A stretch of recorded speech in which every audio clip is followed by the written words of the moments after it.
Kebijakan pertanian adalah serangkaian tindakan yang telah, sedang, dan akan dilaksanakan oleh pemerintah untuk mencapai tujuan tertentu. Tujuan umum dari kebijakan pertanian adalah memajukan pertanian, mengusahakan agar pertanian menjadi lebih produktif, produksi dan efisien yang akan mengakibatkan penghidupan dan kesejahteraan petani meningkat. Untuk mencapai tujuan-tujuan ini, pemerintah pusat maupun daerah mengeluarkan peraturan-peraturan pemerintah yang berbentuk undang-undang dan peraturan lainnya. Peraturan ini dibagi menjadi dua. Yang pertama adalah kebijakan yang bersifat mengatur atau regulating policy, contohnya adalah distribusi pupuk. Yang kedua adalah pembagian pendapatan yang lebih adil dan merata atau distributive policy, contohnya adalah penentuan harga kopra minimum di daerah Sulawesi. Kebijakan harga, salah satu kebijakan yang terpenting di banyak negara dan biasanya digabungkan dengan kebijakan pendapatan. Tujuan dari segi harga adalah untuk mengadakan stabilitas harga, sedangkan tujuan dari segi pendapatan adalah agar pendapatan petani tidak terlalu berfluktuasi dari musim ke musim. Indonesia baru memulai mempraktekkan kebijakan harga ini pada tahun 1969. Tujuan dari kebijakan harga adalah yang pertama, stabilitas harga hasil-hasil pertanian terutama pada tingkat petani. Yang kedua adalah meningkatkan pendapatan petani melalui perbaikan dasar tukar atau stand of trade. Yang ketiga adalah memberikan arah dan petunjuk pada jumlah produksi. Kebijakan pemasaran adalah usaha campur tangan pemerintah dalam bekerjanya kekuatan-kekuatan pasar. Tujuan dari kebijakan pasar adalah untuk memperkuat daya saing petani.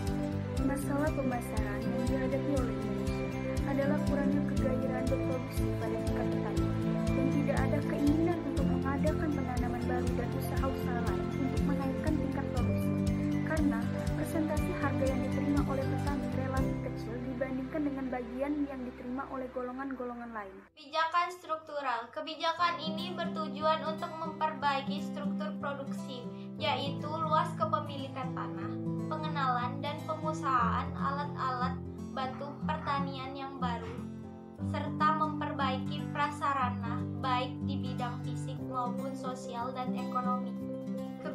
Kebijakan pendapatan desa dan kota.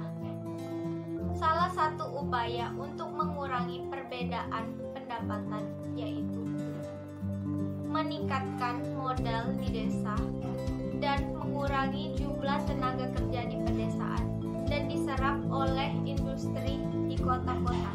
Kebijakan pertanian dan industri. Kebijakan ini bertujuan untuk satu, meningkatkan hasil dan mutu produksi. Yang kedua, meningkatkan taraf hidup dan pendapatan petani, peternak, dan nelayan. Yang ketiga, meningkatkan lapangan kerja dan kesempatan berusaha untuk menunjang pembangunan industri. Yang keempat, yaitu untuk meningkatkan pendapatan negara melalui ekspor. Baiklah, materi yang selanjutnya adalah mengenai permasalahan pertanian. Seperti yang kita ketahui, petani-petani di Indonesia banyak sekali mengalami permasalahan-permasalahan. Mulai dari hasil panen yang kita pelajari, tidak dapat membeli pupuk maupun bibit unggul, dan permasalahan-permasalahan lainnya. Nah, dalam hal ini, kita akan merangkum permasalahan-permasalahan tersebut di antaranya.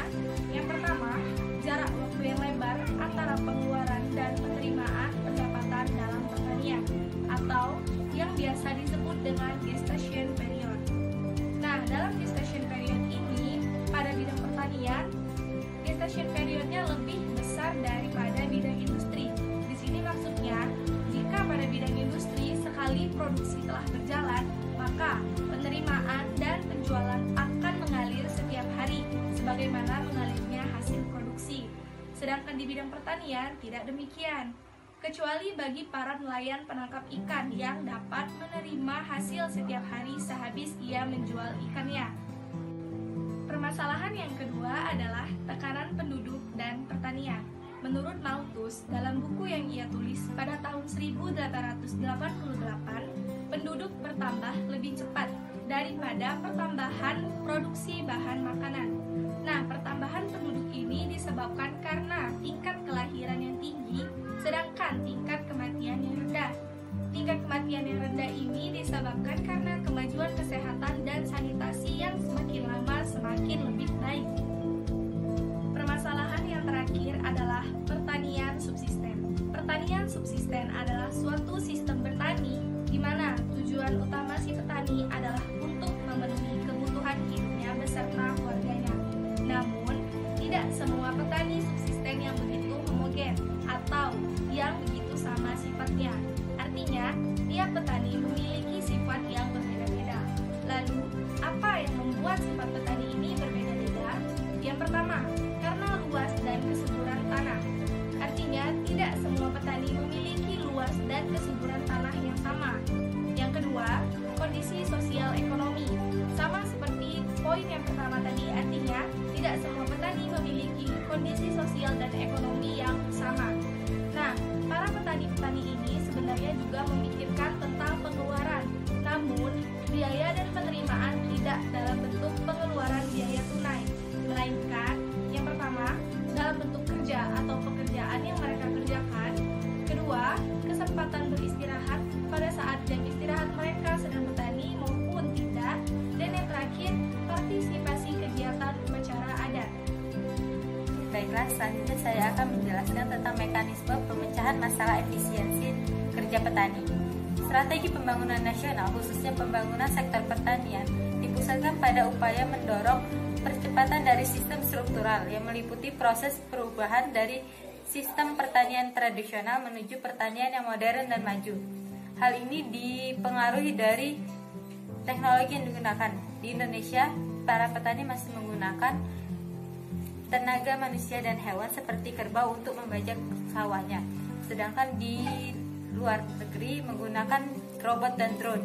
Yang kedua, perubahan dari sistem pertanian subsistem menuju pertanian yang berorientasi. Yang ketiga, yaitu perubahan kedudukan ketergantungan menjadi kedudukan kemandirian.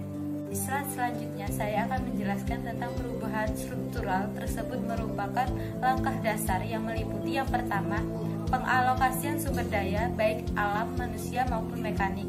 Yang kedua, penguatan kelembagaan dan pemberdayaan manusia.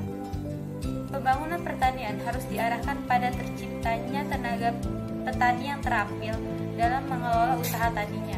Juga terbentuknya masyarakat petani yang maju, bersemangat, profesional sehingga mampu menghadapi tantangan permasalahan dalam melaksanakan usaha taninya, seperti kenaikan produksi, peningkatan di bidang pemasaran dan sistem kredit, efisiensi dan kerja petani. Di Indonesia, efisiensi dapat diartikan sebagai kedayagunaan suatu sumber tenaga dapat menangani suatu bahan, namun masih belum mendapat perhatian serius, seperti penggunaan lahan dan tenaga kerja seefisien mungkin dengan menggunakan perhitungan yang baik.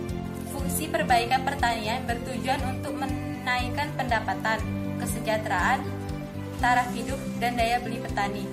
Langkah yang menyebabkan pertanian di Indonesia kalah dengan negara lain atau hambatan pembangunan dalam sektor pertanian di Indonesia terkait yang pertama, kurangnya produktivitas petani.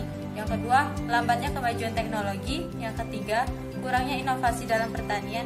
Yang keempat, sangat kecilnya efisiensi petani. Saya di sini akan menjelaskan mengenai pendidikan inovasi. Inovasi merupakan faktor yang sangat penting dalam proses pembangunan. Karena di sini kita membicarakan mengenai sektor pertanian, jadi diharapkan dengan adanya inovasi, sektor pertanian di Indonesia itu bisa menjadi lebih baik. Arah pembangunan sektor pertanian di Indonesia yang pertama itu untuk meningkatkan kesejahteraan para petani, yang kedua peningkatan kualitas hasil produksi. Hal ini akan mengimplikasikan terhadap daya beli yang tinggi dan daya saing yang tinggi di sektor pertanian. Agar sektor pertanian di Indonesia itu bisa menjadi lebih maju, hendaknya menggunakan pendekatan secara industri. Industri di sini bukan hanya mengandung sebuah makna membangun sebuah pabrik, namun mentransformasikan pola kebudayaan masyarakat yang baru di kalangan petani di Indonesia. Ciri dari kebudayaan industri yang pertama itu adalah pendidikan, yang kedua adalah rekayasa, yang ketiga adalah teknologi, dan yang keempat adalah efisiensi. Di samping saya ini, saya sudah menampilkan data evolusi pertanian di Indonesia. Jika kita bandingkan dengan 3 negara lainnya, Indonesia masih sangat rendah dalam hal penggarapan tanah dan penggunaan traktor. Saya akan menjelaskan mengenai strategi dan kebijakan pokok pembangunan, pengolahan, dan pemasaran hasil pertanian dalam rangka mewujudkan tujuan dan sasaran pembangunan.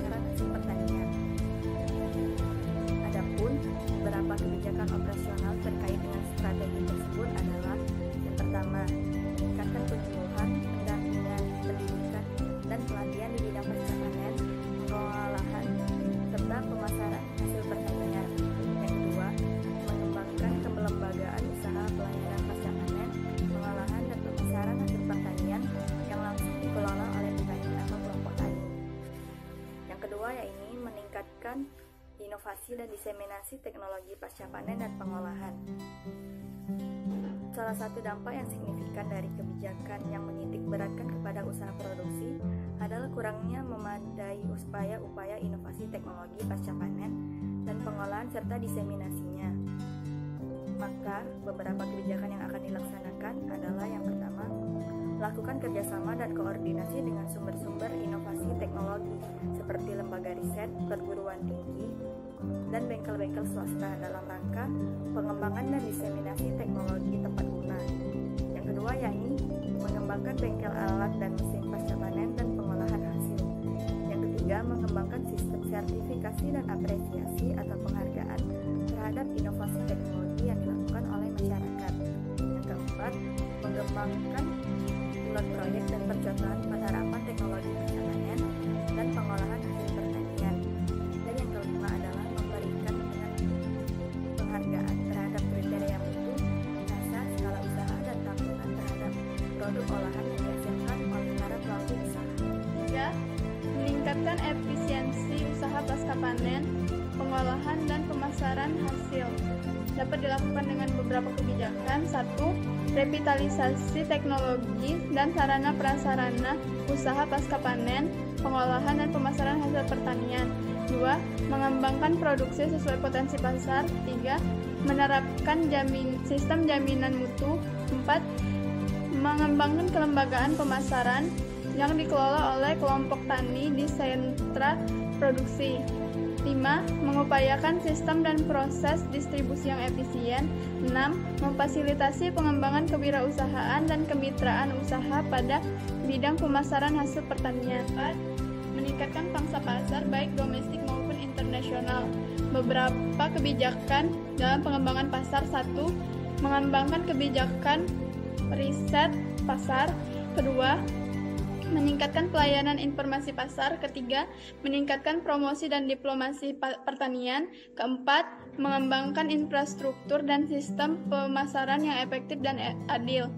5. Rasionalisasi impor produk pertanian. 6. Memfasilitasi pengembangan investasi dalam pengembangan infrastruktur pertanian. 5. Pendekatan pengembangan industri melalui konsep kluster dalam konteks membangun daya saing industri yang berkelanjutan. Pokok-pokok aksi dibedakan menjadi 2. 1. Jangka menengah ditujukan untuk memperkuat rantai nilai melalui penguatan struktur, diversifikasi, peningkatan nilai tambah, peningkatan mutu, serta penguasaan pasar. Kedua, jangka panjang difokuskan pada upaya pembangunan industri yang mandiri serta berdaya saing tinggi.